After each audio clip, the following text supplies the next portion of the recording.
Crick were two scientists who were trying to figure out the structure and composition of DNA. They used past findings from their fellow scientists, Wilkins and Franklin, as well as Chargaff, in order to further their studies. Watson and Crick discovered many things about DNA structure, including that it has about 10 base pairs per turn and it is right-handed, and this is specific to beta DNA. Beta DNA has both phosphodiester and hydrogen bonds. Hydrogen bonds bind together the base pairs of the purines and pyrimidines. Adenine and thymine are bound by 2 hydrogen bonds, while guanine and cytosine are bound by 3 hydrogen bonds.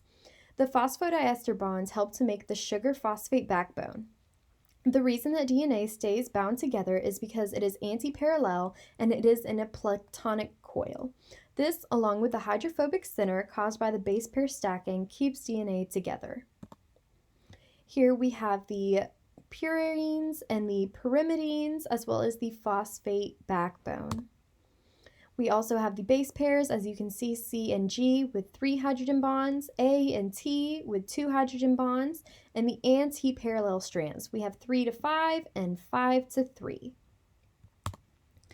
We can also see the 1, 2, 3, and 5 carbons, the ribose carbons. So the first one binds to the nitrogenous base. The second one is in between the 1 and 3. The 3 and 5 bond to the phosphate groups and help make up the phosphate backbone.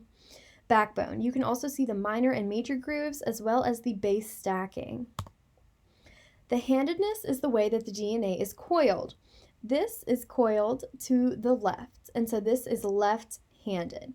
This is coiled to the right, and thus is right-handed. And this is coiled to the left, and thus is left-handed. So the only one that could be beta DNA is this in the middle.